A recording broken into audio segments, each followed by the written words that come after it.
Okay, I admit the title was a little clickbaity because this is the Amazfit GTS and not the Apple Watch. But I've been using this for about 3 months now and I would do it again if I had to. Hear me out.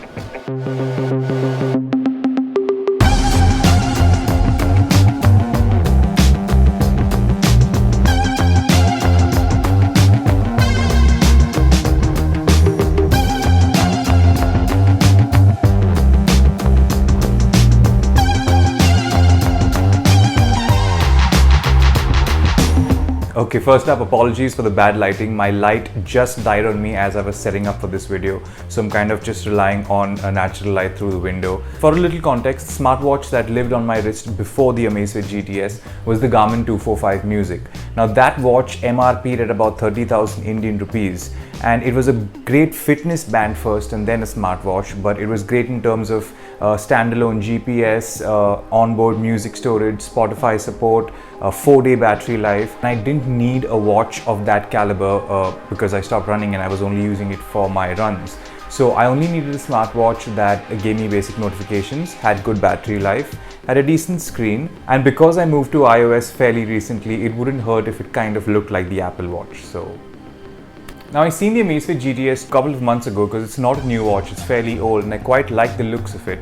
And bear in mind, I did not go for the GTS 2 because of the comparatively inferior battery life and the jump in price, of course.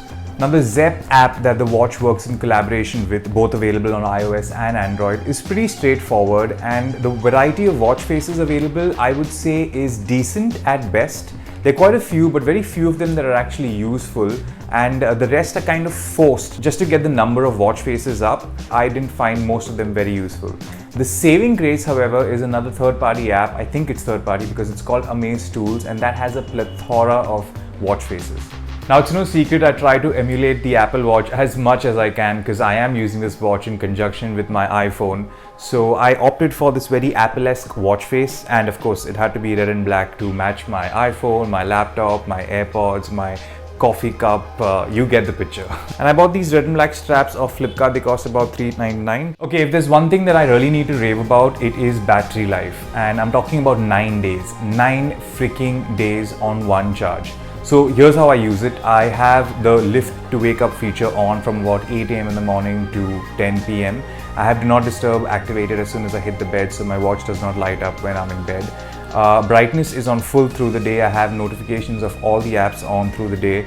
I don't have heart rate monitoring on because if you do have continuous heart rate monitoring, it reduces your battery life by half, and I don't really need to monitor my heart rate all the time. But if I do want to monitor my heart rate, I just have it at a swipe right away, and in a few seconds it would tell me my heart rate. But even if you do have that on, you're talking about like 3 to 4 days of battery life, which is not bad by any means. That's way beyond the regular standard of smartwatches today. Now let's come to the downsides, because there are certainly a few. You can't answer an incoming call. You can either disconnect or silence it. I would love to have a way of answering an incoming call because I usually use my AirPods on the bike, and I would love to answer the call on my watch rather than to reach to my AirPods in my helmet.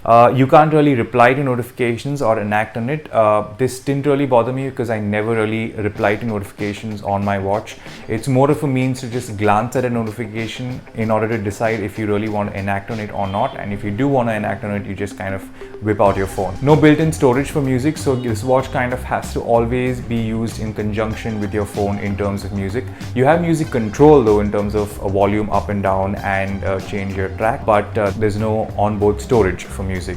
Again, not a deal breaker because I have my phone with me all the time. Now another thing that I was really impressed with this watch at this price specifically is the screen, the OLED screen. So it's dark black, punchy colors, really vibrant and really bright in sunlight, so very impressive. The straps are regular 20mm straps, so you can swap them with any watch strap from a watch shop or off Amazon or Flipkart, and they're user replaceable with these little retractable latches. It still costs about 6,000 rupees on Flipkart, and as I said, if I had to do it again even today, I would still opt for the GTS over any other smartwatch. Bear in mind, I said GTS and not the GTS 2 or the GTS 2e or the GTS 2 mini because they have different variations. I think the GTS is the best bang for your buck. It definitely ticks most of my priorities in a watch. Really good screen, a silent alarm that would wake me up with a vibe on my wrist rather than blaring a sound and waking up everybody else in the room. Water resistance, music control, decent watch faces with the help of Amaze tools, and definitely great battery life. That's something that the original Apple Watch can only dream about at this point. Well, that's about it. I'll have purchase links in the description. If you haven't subscribed to the channel yet, I would really love it if you'd go ahead and click that subscription button and click the bell icon so you get notified on my next upload. I have my social links in the description as well. Would love to see you on those platforms too. That's it from me. Stay safe, stay sane, and I'll see you guys in the next one. Cheers.